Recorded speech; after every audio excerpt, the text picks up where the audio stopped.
Welcome back to another episode of Underground Albums, where we review upcoming artists' body of work. Hello. God damn. Hello. How are we all doing today? Hope all is well with you. Welcome back to another video. It's been a little bit since we've done one of these album reviews, EP reviews. There's a lot on my list that I want to get to. And, you know, obviously the recording for the week ahead has started, just so you guys still have content while I'm away at college. So this one I'm very excited about because I'm late to the party on this one, and I haven't heard the album. But if you guys checked out my video, so I went to a Mason Embers album release party. I got to actually see him perform this live, and obviously he performed a good amount, like the whole album, obviously. But apparently it's like also because it was in Eddie's attic, it wasn't the album like as it was on the screen. All it was acoustically stripped away, so I'm excited to see what exactly this has in store, because I really am. I really am excited.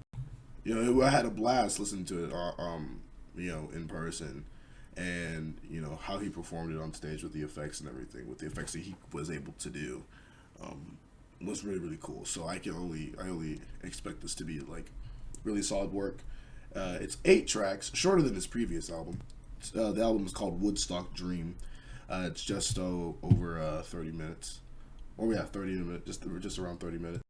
And if I remember correctly, this follows the themes of like love and romance. Since the first track is literally called Cupid, and then Too Much is on here, which we all know how I feel about Too Much. That's a great song. If you guys want to check out the full album in its entirety, I will leave a link down below to Mason's music, Instagram, and the album. Please go stream that. He's been like one of the OG supporters of this channel.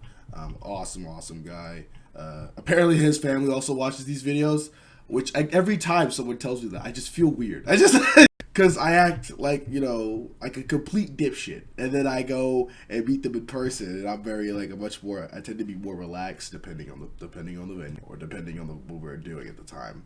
I tend to be more relaxed in person. But it's just so weird every time they'd be like, oh yeah, we love your videos and we watch it, you're awesome. And I'm like, well, God, thank you so much. But I feel like a nerd every time. Like, again, I'm like hanging out with like Mason, Caroline, and like Sasha, and like all these talented people. That there's this scrub like me who just who just yells at a screen for X amount of time because the song's good. And I'm like, oh, look at me, I've been pouring. But y'all support have made this possible, so thank you guys so much. And please keep subscribing, and please keep sharing these videos. We've been getting more and more support each day.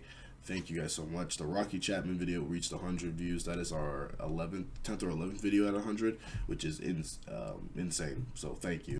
The video with the Woodstock Dreams, with the release party with Mason, it's like 33 minutes, which I did not expect it to be that long. But it ended up being, it's already at 50 views, which is like nearing the upper echelons of my most viewed videos. So again, thank you guys so much. Please keep sharing these videos, because more eyes on these videos means more eyes on the artists. With that being said, I don't want to waste too much time. Be sure to like, comment, subscribe. Stream my new song, Not a Word, out on all platforms. You know, we're close to 400 streams on Spotify. Let's push it up to 1,000. That'd be my first individual song at 1,000. Because I think the only songs I have that are at 1,000 or That's Okay from the Balanced Ones and Life of the Party. So please, let's get that there. Thank you. First track is called Cupid. What's on your mind? Oh yeah. Okay. Also, backstory about the voiceover. I forgot. See, he doesn't have him credited. Damn it. The guy that he actually had do the voiceover, I believe he might have been on the last album, but also he's like a big name in North Georgia. He's done a lot for the music industry in the music scene in North Georgia, and he was there actually. I was sitting like right in front of him. I didn't get a chance to speak to him, but I was sitting right in front of him when the show was happening, which was so cool because I'm like, this guy's like legendary. I'm drawing a blank of the name because I just woke up like 10 minutes ago, so I apologize for disrespecting the man. But I'm literally running on 1 hour of sleep. We've arrived at our destination, baby. Join the ride.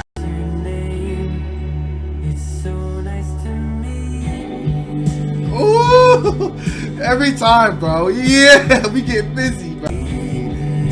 Yeah, we get wavy, man. It's so ghostly and like chilling, dog. This man's singing out in the hall.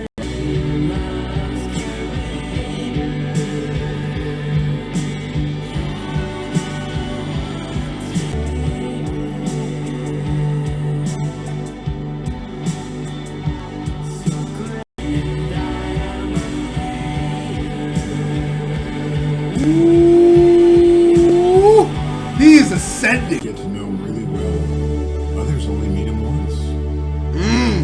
It really takes you by. I'm just ascending, bro. First song, a very beautiful opener. It's like a cross between like this, like it's like 80s synth, synths, all these synths and rising guitars and these like echoey, like reverb vocals and layered. Everything's just so thick and chaotic. Oh God, Jesus Christ! Having a cough for about a week and I don't know what it is, but you know we're good. But yeah, no, Cupid. I love it. I love that it has a very it's very dramatic and it kind of sets the tone and helps build the world that we're going to dive into really, really well. This kind of shining, shimmering production. He produced this himself, so I actually, you know, and the mixing is really good. The pacing of it's kind of solid. It kind of drags on for a bit at points, but it's still really, really good. The little interlude parts that kind of help push the narrative of what he's talking about of love and like, you know, the interaction with Cupid, the creator of love. Obviously, we know, you know, Cupid's heart, all that stuff. And, you know, just him saying basically, you know, some people are very familiar with Cupid, some people only meet him once. And at the end kind of wraps up with just saying he's now fallen. He's become infatuated with somebody.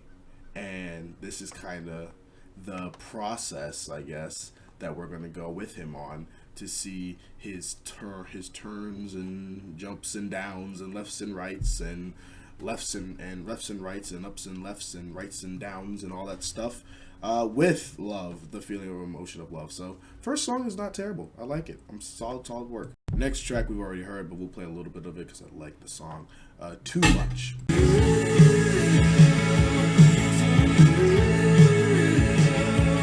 Too much.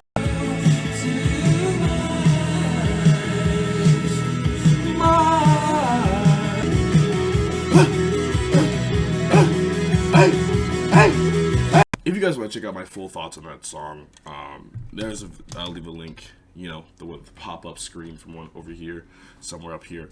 But yeah, no, that song's fantastic. Love it. It was like actually the best. I think it was this song and then The Good Fight was the other song that was a single. This one was like arguably his best work. I think it is. Next track is called Wonderful. Oh yeah, he did this like acoustically in the venue. This was dope. He built the drums off the guitar. It was so tight. That level was naughty. I've yet to see any of those movies. Oh my God! He is trying to get people he's trying to have people call up people be like, hey, I miss you. Like, you know what I'm saying?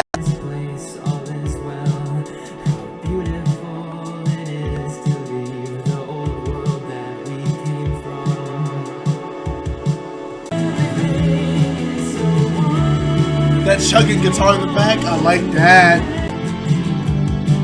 It's like psychedelic, but like not at the same time. It's so good.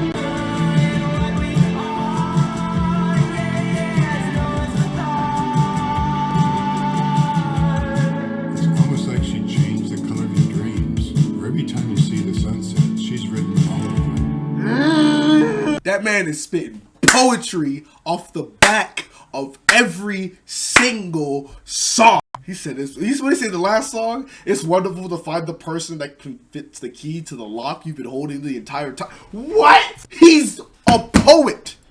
Drake would never. That song felt was more of like, I guess, the more, I don't know if I could call it any word that I can't think of other than barren in terms of like, or not barren, simplistic in terms of instrumentation. It felt like it did at moments it did get dry, but the explosive highs are so good. It feels he really encapsulates this like euphoric, you know, almost like childlike in a way of like how he's so drowned in this world of like you're so infatuated with this one person. They're just like they're literally the best thing that's happening, you know, in your eyes. And, you know, just thinking of reminiscing of that time and just thinking about the moments that are happening and could potentially happen if the, you know, said relationship or just those feelings and dealing with them and just really those monumental highs that romance can just take you, because it's one of the most powerful. Every emotion is powerful in its own right, but love is proven to be one of the most powerful throughout human history. It's really made this world of like so much color and rich, like just thick, dense, rich sound, and it's really good. He like described like moments for before each song. I don't remember all of them entirely, but I know that this next song, you know, which is called Purple, is the song that, you know, he said, I think he said he pictured like not the love specifically, but something in relation to it. So yeah, next track is called Purple. Cutie pie. It's hard to show how much I love you, but I think I'll try. Golden hair color, I knew it once I saw. This is TikTok clip worthy. This is caption worthy. What are we doing?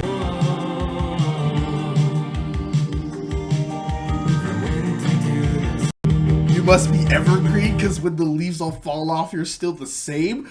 God damn. I got one question with you, Mason. Who got you smiling like that? You know what I'm saying? Boy, he's trying to start a new trend. You know what I'm saying? He's trying to, first it was all yellow, you're sweet, your heart is getting by. I even heard the color is, bro, that nigga said purple is her color. He's trying to have the TikTok people go crazy. I see what he's doing. He's actually a marketing genius for this. You know, like the amount of potential art compilations of people painting purple shit, and this is gonna be the audio. Come on, son. I'm putting y'all on game. Don't fumble with the bat.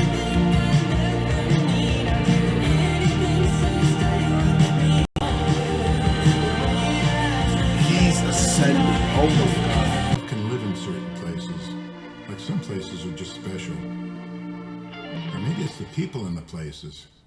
He's really capturing this like otherworldly, like euphoric experience really well.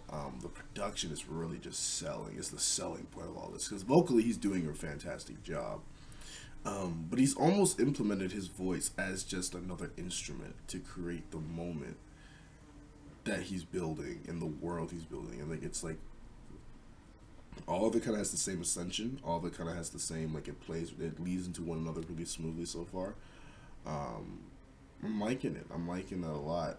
Now, yeah, like I said, I don't know.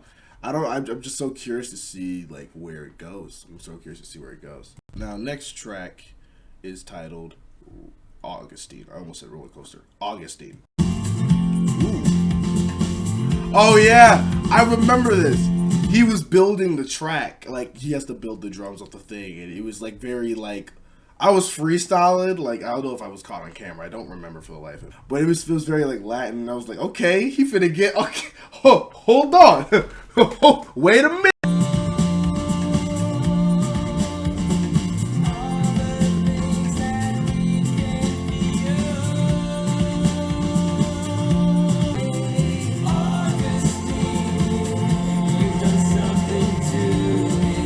He has his voice control's gotten a lot better too.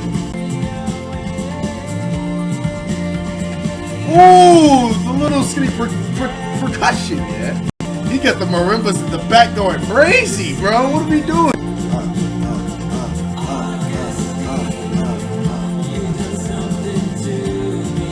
Oh man. Okay.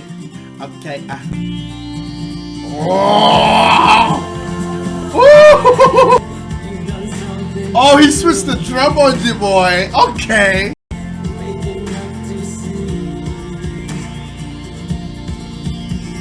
That drum switch up was fine. I like that. I'm pretty sure he went. again, I'm drawing blanks right now because again, I'm still semi-waking up. You know, I don't drink coffee in the slightest, so this is all pure energy you're getting. So be sure to smash the like button for that. But he went to St. Augustine, which, you know, if I'm stupid, so I don't remember exactly where he said that was. But say he went there, and he came back from that trip, and I think he wrote this song, or he wrote this song there. It had that very tropical beach vibe. The percussion really is the selling point. Like, really sounds like something you could put like in a soundtrack. Really, all these songs sound like that, but that one specifically is very much more of a aquatic, tropical rhythm to it. That harsh synth is like a different thing. I think it's like it probably symbolizes something. But that part probably has to grow on me a little bit. The little harsh synth, I like like everything else is so smooth, and it's something that one thing is just piercing through so strong and so violently. It adds another element that I think is good. The drum switch up was nice because it made the pacing feel different, and then it just kept building and building. His rises and falls are really good. I like his builds are really, really strong, and every song is like transitioning actually really well. It's gonna be weird to compare the two right now, but you know what? I'll save that for the end of the video. Next track is titled Roller Coaster.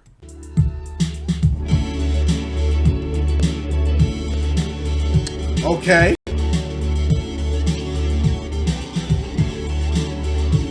This song belongs to the video game soundtrack.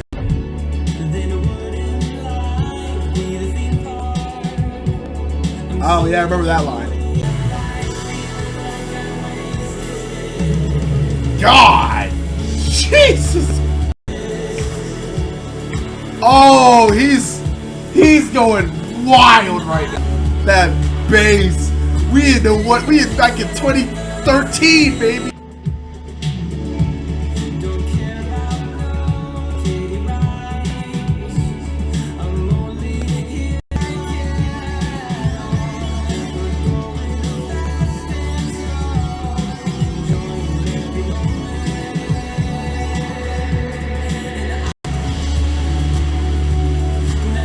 Blending this genre of like EDM and, like with fucking rock really, really well. Woo!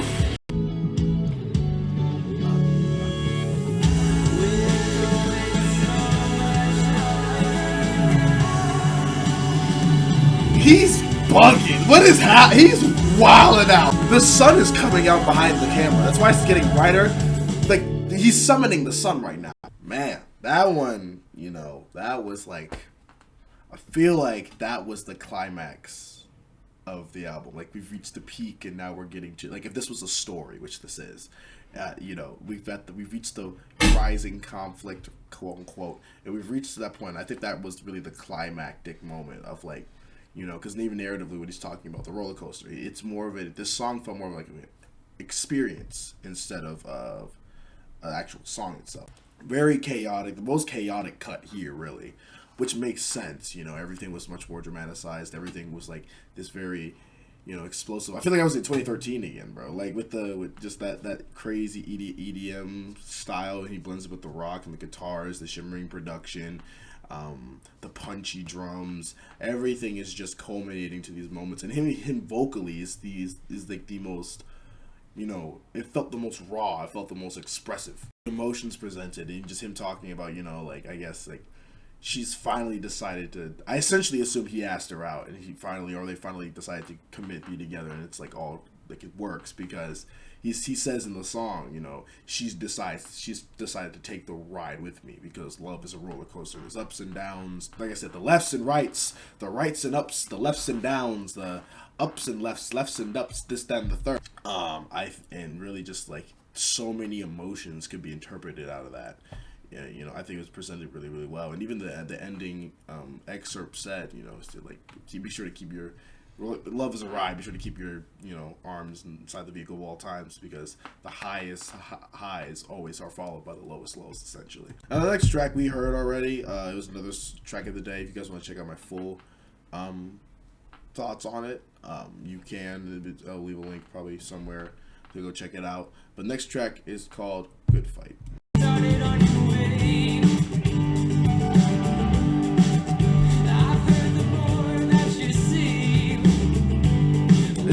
god. I will say that line that he said, that hit different in live. I don't know what it was. Turn your words into actions and the nouns into verbs. I don't know why that hit harder. That's such a good line, but it hit 10 times harder in the building. I don't know why, but it did.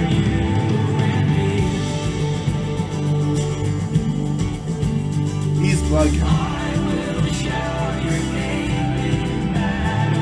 This boy is to say he is head over heels is such an understatement that we cannot fathom to express it in any other way. Really, really good cut. I forgot how good that song actually was. I don't know why I expected it to be not as grand. But I'm listening back to parts of it. Actually, yeah, it's actually really, really good. Really, really good. I was worried how we would transition because the roller coaster was such a explosive moment. But he's actually kept it pretty solid.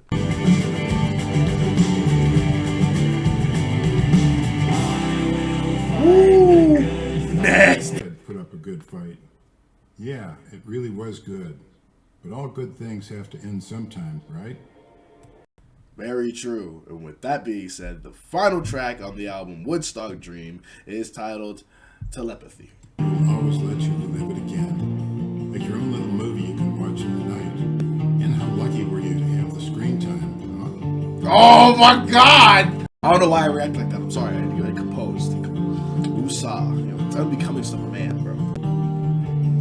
This was the song. I don't know if they're in it. This is the song where he had the very end, he had Sasha and Jesse Owen Aston help him perform it. They was on some shit. I don't know if they're gonna do that in the song. I'm not seeing them credited here, but if it's something like it was in the building, you might see me fly through the ceiling.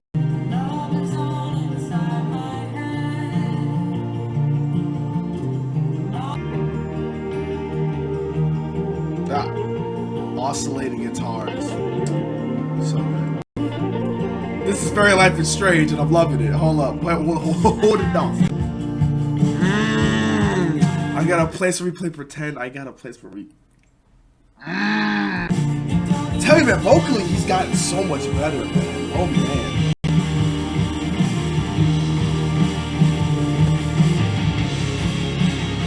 Oh, my God. Woo! Chill out!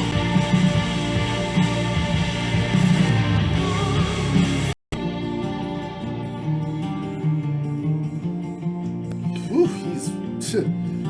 Golly.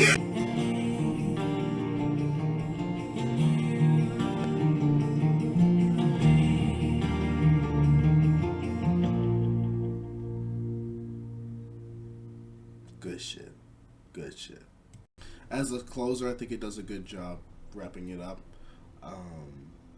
Again, I think that the final performance, the final vocal performance you hear is just really just calling out.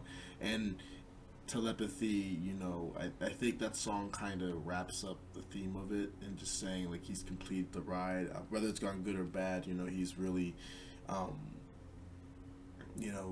even if love doesn't even go your way necessarily or it's the way you want it, it's something that you can look fondly on and just be like, you were lucky to even have that experience and just look back at those moments and be like, you know what, there was a time where someone made me feel this way, which is one of the purest ways to feel and what it means to be human. And if you could feel that way once, then there's the hope that even if it doesn't go your way, you can feel it again. And I think it was really, really done really well. All right, that was Woodstock Dream. How do I feel about the album in its entirety overall? I really, really did enjoy it. I think it's his best project by a mile. I think there's a lot of improvement on this. I believe he produced it really, really, really, really well. I think thematically it runs very smoothly. And what I meant to say earlier, the album I'm about to compare it to is no sense the same way. In no sense is the same thing. But the only reason I compare it to is because the transitions and how each song leads into the next reminds me of it a lot.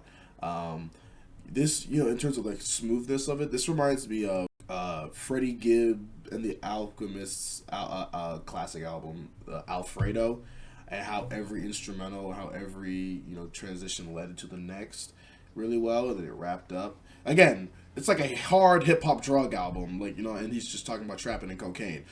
Not in any sense the same thing, but the musicality of it, I like. I see a lot of similarity in it. I would have loved to see him probably play with the lows of love, because it is a thing that's centered around emotion and love, and he takes us on for a ride, especially. And there's so many explosive highs. I would have loved to see him pull back and do a couple of songs that really showed the lows, especially after when you say roller coaster, and it's what's the good highs? There's the biggest falls, and then the good fight happens, and it's another explosive cut upon explosive cut upon explosive. Again, all of it fantastic. I think the euphoric highs and the ascensions and the thick layered instrumentations and the vocals and his powerful refrains that he puts through are just really, really implemented really well. I think he turns his voice into an instrument, and it's just this really cool stuff. Like I said, my only thing is I would just love to see him play with the opposite, and really have a couple stripped back, really, really simplistic cuts. Doesn't have to be necessarily sad per se or somber, but kind of just more to show the contrast of how different love can take you. And the way he does that within songs, he'll make these high moments and he'll pull it back and rebuild and do vice versa. And it does run the threat of sometimes songs can bleed into each other so much that they start sounding very similar.